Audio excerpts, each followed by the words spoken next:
Hi everyone, welcome to the Lead Up. I'm Rafael Romero. The purpose of this space is to have conversations with entrepreneurs and business people about the tools, the skills, and the habits that you need to develop in order to succeed. Today's guest is Gary Perkins. He's been in the restaurant industry for over 40 years. He currently serves as the executive director of the Business Acceleration System, and he's one of the co-owners of Wildwood Pizza, which, according to TripAdvisor, they were ranked the #1 pizza restaurant in the state of Louisiana. And just last year, they won the 2020 Traveler's Choice Award. Trust me, you'll want to watch this entire episode. Gary brings so much power with everything that he has to say. He comes with a ton of experience, practical experience, not only in the restaurant industry, but on the whole entrepreneurship field as a whole. So if you like this episode, consider subscribing. And with that, enjoy it.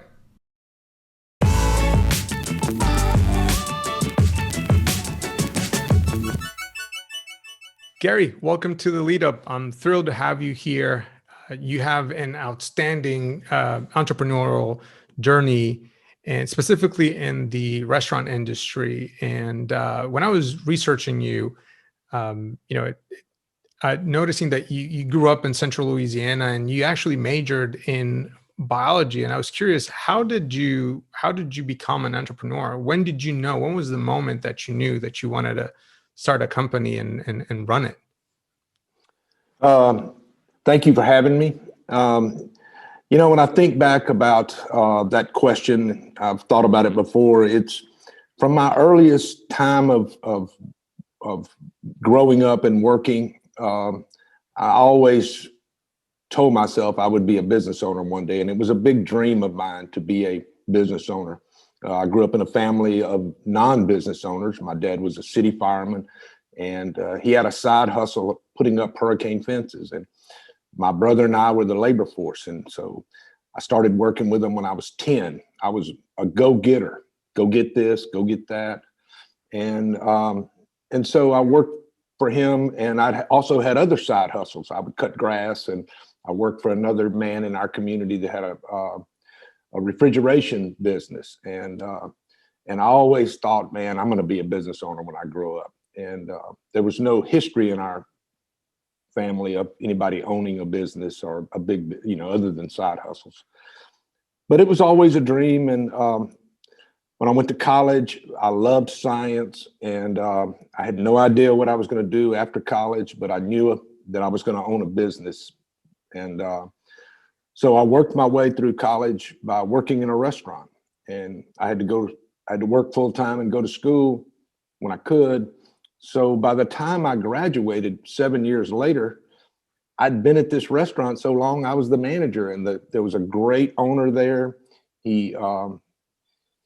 He was a great mentor, and I was a real pain employee because I would always think there was a better way to do this. And he called me in the office one day, and I thought he was going to fire me. And he said, you always think you got a better way. I'm going to make you a manager, and you got to show me a better way. So he did. And 3 years later, he made me a partner. And, I just knew this is what I wanted to do.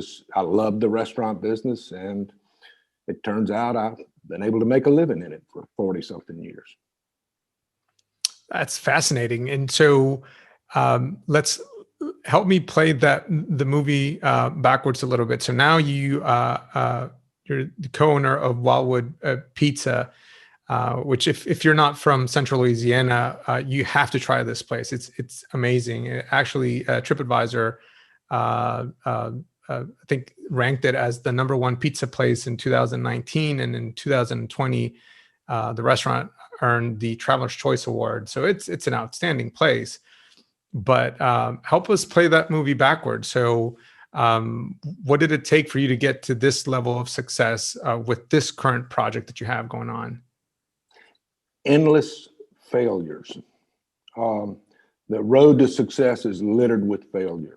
So, I was working for someone else in a very successful restaurant, managing that operation. And one of the employees there and myself, who were buddies, we saw in the Morning Advocate, there was a little 12-seat restaurant for sale across the street from LSU. The owner had passed away and his wife was running it, and she was desperate to sell it. So it was so cheap that we could go buy it. So we went over there and bought that little 12-seat diner. And my boss, my mentor, let me keep my job and go open this restaurant at the same time. So I would work for him 8 hours, and then I'd go work 6 or 8 hours in our own restaurant. And so, you know, just the number of mistakes we made were just tremendous. But that restaurant is still in operation and still doing great. I sold my interest to my partner. But once you get that bug, you know, it's really hard to not continue. And so people always ask me, are entrepreneurs born or are they developed? And I think it's a combination. Just because you're born with the urge to be an entrepreneur doesn't mean that you're going to be successful at it. And I think the way people should choose their entrepreneurial journeys is to work in some industry that you want to be in. And if you like solving the problems of that business, you'll probably be successful in that business. If you hate the problems, don't do it, because that's all you're going to do while you're an entrepreneur is solve problems. So let me press you on that. So Okay. when did you, let's talk a little bit about Wildwood Pizza. When did you think, when was the moment where you thought this area needs another pizza joint, right? And were the people around you, did they believe that that would be a successful idea at the time? So that story, we had a couple of restaurants here in Central Louisiana. We had Spirits Food and Friends, and we had Lee J's. My wife ran Lee J's. I ran Spirits. Our kids worked for us growing up. And then we decided, my wife and I, that we wanted to change directions. And so we sold those two restaurants with no idea what we were going to do. And my wife went back to college, got her master's, and she is a counselor now. She has her own business and she does counseling. And I didn't know what I was going to do. And I'd gotten into a couple of other businesses that were not full-time. And all of a sudden, the Rapides Foundation started an entrepreneurship program, and I got a job, my first job since college. And I got a job coaching entrepreneurs. And so I was doing that for, I don't know, 6 or 8 years, and eventually running that program. And one of the Gwynn family, Lee and Tracy Gwynn, had bought Spirits from us, and they were wildly successful with that and grew it and then moved it a block away. And so Lee approached me about partnering with him to open something, and we didn't know what it was going to be, but we were friends, and we were, you know, we talked business together, and he'd been through our coaching program. And so, you know, my kids had gotten college, they'd been through college and had real jobs, what they call real jobs. And they were kind of pushing on me at the same time, maybe we ought to get back in the restaurant business. And I was pretty happy doing what I was doing. But then the more I thought about it, I was like, you know, it would be fun to be partners with my biggest competitor and my kids, you know. And so we started remodeling the location that Wildwood Pizza is in now with no idea what the menu was going to be. We just knew, I'd set some parameters. I said, the only way I'm coming back in the restaurant world is I'm not doing full service again. It has to be quick service.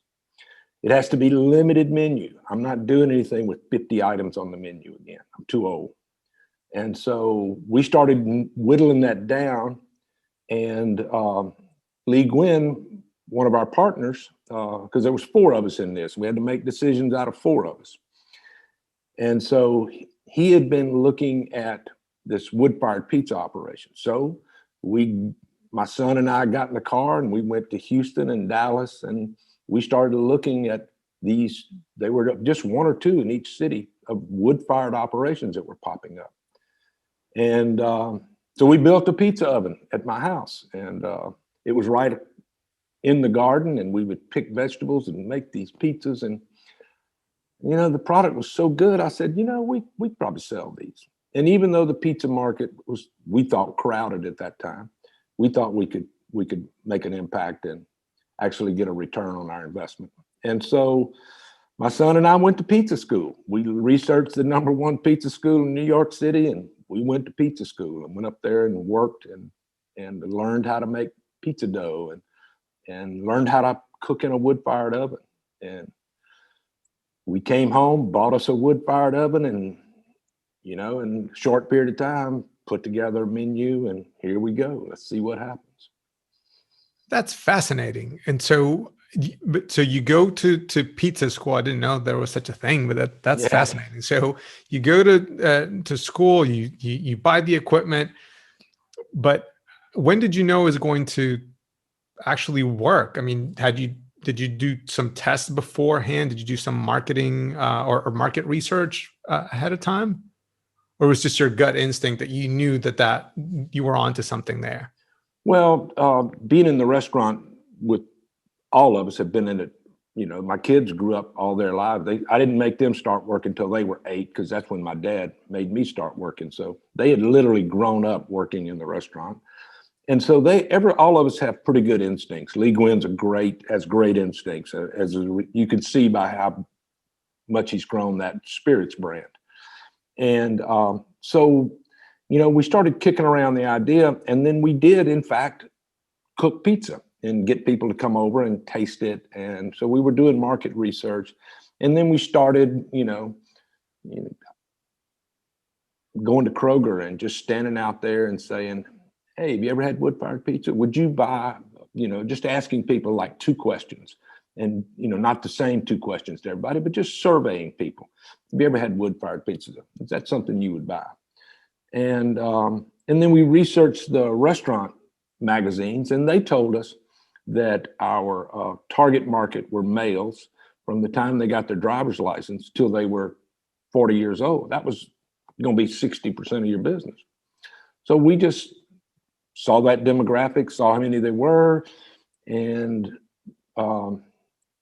we took it on just, that was our data. And also, we had been in the restaurant business in this town since 1989. So we knew we were going to get a shot at it. We had built a loyal following at both of those restaurants. And so we knew we were going to get a shot. We just had to do it right. And so we thought the product was right. And because we'd been cooking it, in our wood-fired pizza oven at home. Unfortunately for us, we have not put a stick of firewood in that wood-fired pizza oven since we opened Wildwood. But if anybody out there wants a wood-fired oven, I've got one. It's at my house. But anyway, so we got started, and excuse me, we got started with that. And, it was in Alexandria, if you open a restaurant, you're going to have a line at the door. And we did. And then it was a real struggle. People were not used to quick service. There weren't any quick serve restaurants in town. And it was quite a struggle, but we figured it out. What are some of the surprises that you've gotten over the years with Wildwood? Because I know you initially said that research was indicating that 60% of your clients would be males, right?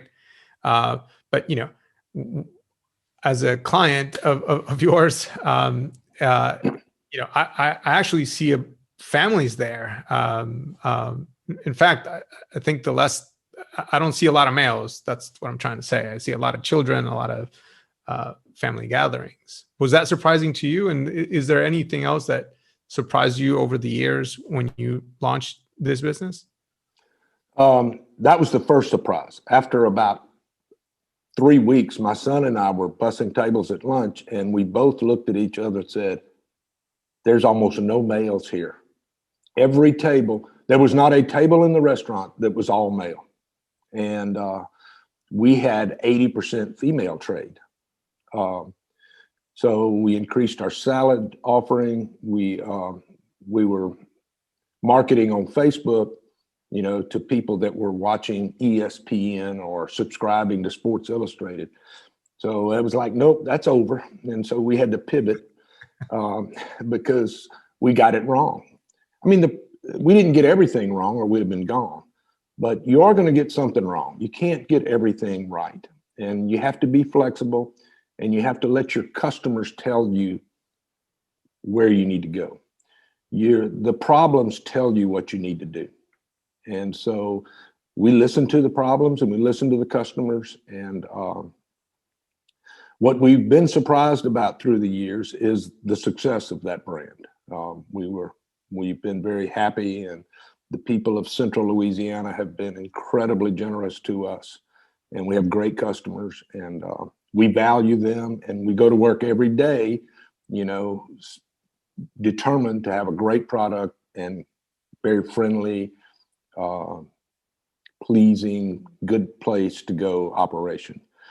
And so I talk to my managers and I remind myself, we have to live with the mentality of a caveman. We don't have a refrigerator. We get to eat what we kill every day. And if you just go to work thinking you're just going to mail it in, you're not going to be around very long. And so keeping that mentality that, we're great today, now let's get started tomorrow. And so let's dive a little bit on that, because I think it's very clear that your why is very present within your organizational culture. But what are some of the other key performance indicators, or what are some measurements that you have on top of mind, and that you make sure that your team also is following through? So we believe in open book finance, and it's a very scary thing for a lot of people to think about, but our managers all know what's important, and we measure what's important. And so in the restaurant world, if your labor cost and your food cost, your cost of goods sold is so important. And we have targets for our cost of goods sold, both categories, labor and food. And those numbers are on the wall in the kitchen. And our managers, they know what those expectations are. And we record our report card every day. Did we meet our goals? And we're not trying to be way below our goals or way above our goals. We know that if our goal is 25% labor costs, we know that if we're running 16% labor costs, somebody's not getting good service. So it's not just some vague number that we're interested in. We are very specific and intentional about what we do and how we do it, and measuring our customer approval. Because there was a time where it was hard to get feedback, because the people that love you that come in are never going to tell you the truth. They're going to tell you how great everything is. But in this world that we live in now, social media lets you know immediately when you have made a mistake. So we're very conscious of that. And one of our partners monitors that every day. And we respond to our customers when we make mistakes, which we make mistakes all the time. We respond immediately, and we correct those problems. But our managers know exactly what our revenues are. They know exactly what our cost of goods are. They know exactly what our profits are. And it's an educational thing. We teach them, just because there's a profit at the bottom of that page, that's not money we're putting in our pocket. Where does that money go? And teaching them what the balance sheet means, and why you have to pay for things that aren't on your profit and loss statement. So it's an educational thing. It's not just throwing them out there, and it's teaching people what matters and how to control it. And so what do you think that leadership style has caused on your staff? What's been the consequence of that? Well, we run 15 to 17 employees, 10 of which were there when we opened.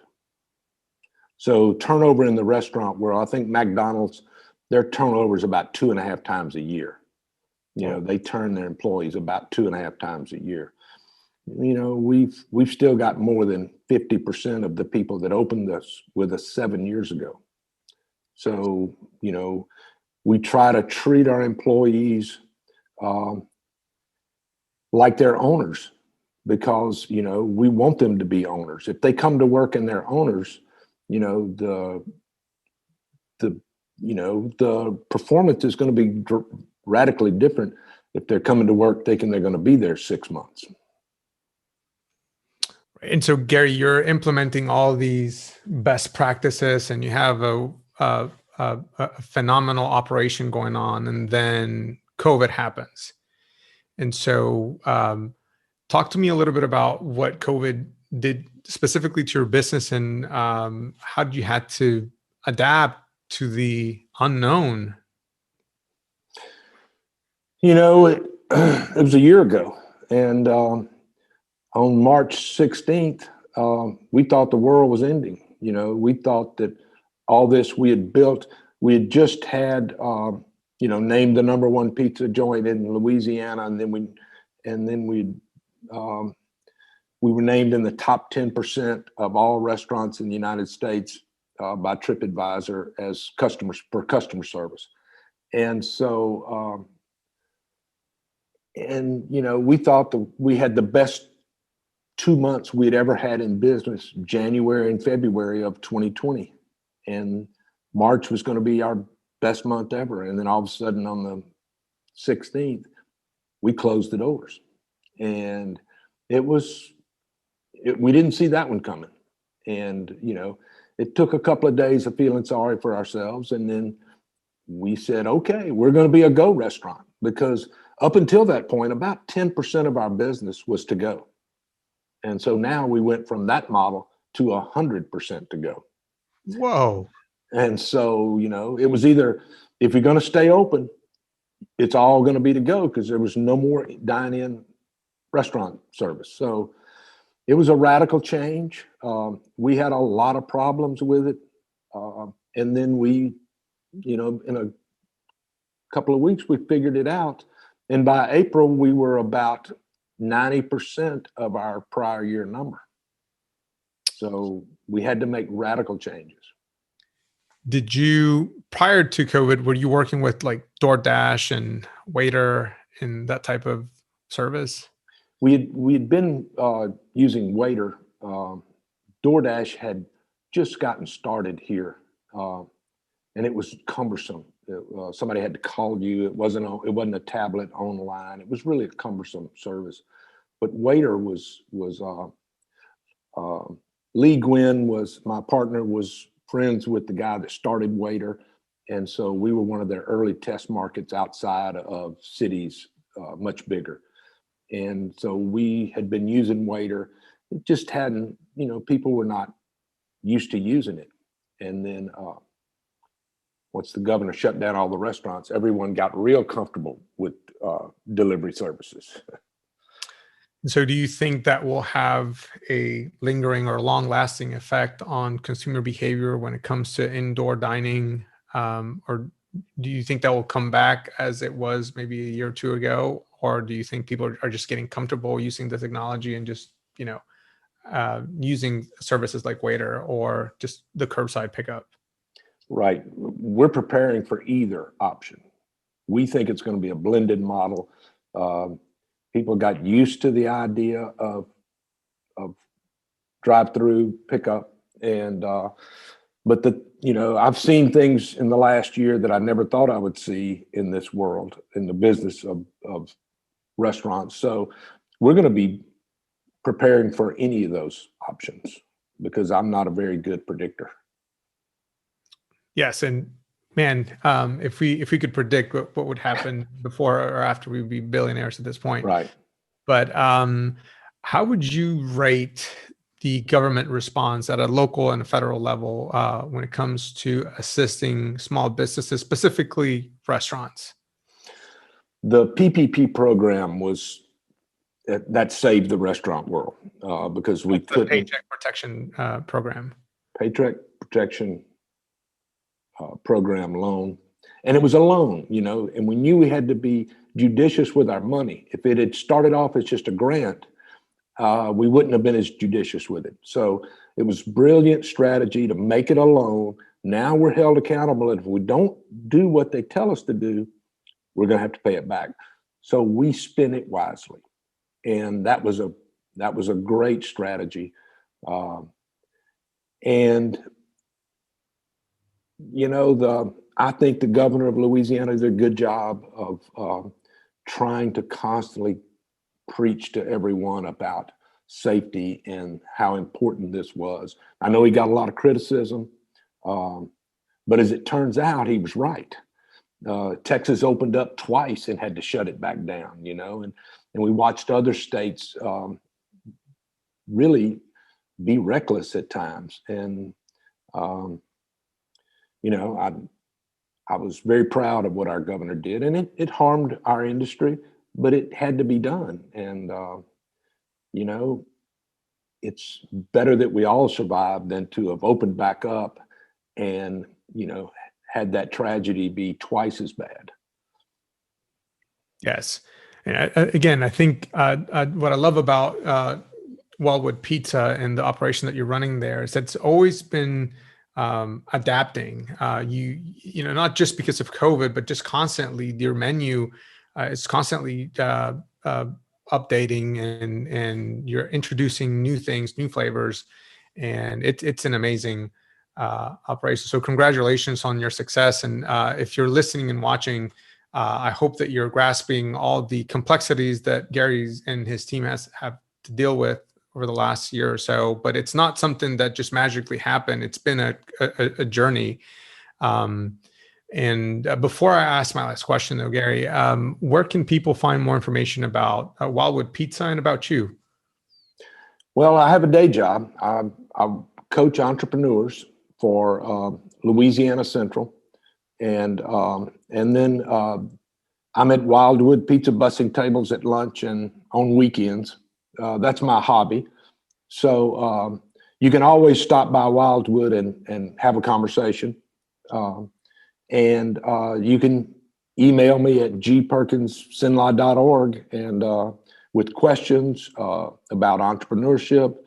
I am in the business of helping small businesses grow. And besides, I just love the whole science behind business. And if you're interested in entrepreneurship, you need to be a lifelong learner. And it's, you need a business book on your night table every night. And you need to be learning not only your industry, but just business. And you can never know enough. And once you start, you will realize all the stuff you didn't even know you didn't know. And that's what's been so stunning, because when I was young and naive, I thought, I'm going to be a business owner. I'm a teenager, thinking wherever I was working, I could do so much better than these guys. And I didn't even know what I didn't know.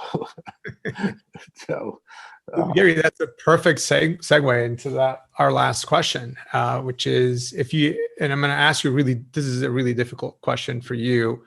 If you only had to pick one business book that you would recommend to entrepreneurs or business people to read, which one would it be? And a follow-up with that is, again, if you had to pick one hard skill and one soft skill that people should be working on constantly, what would those be? The book, I hate to be this way, but it depends on where you are. If you're just getting started in business, there's a great book called Side Hustle. It's how to start a business and keep your day job. And that is an incredible back of the napkin way to analyze side hustles. And I'm a big fan of side hustles. I've never started a business when I didn't have something going full time, because I couldn't afford to quit and start my business. I think that's a great book. If you're in business, There's a book by Ari Weinsweg called Building a Great Business. And if you've been struggling, you have a business that has a viable product, but you're struggling with the business of business. The E-Myth Revisited is the Bible for entrepreneurs that are getting started, and Ari Weinsweg's book, Building a Great Business. And then if you've got a business that's $1 million and you want to grow it to 10 million, there's Greg Crabtree is the man to read. He's got 2 books out.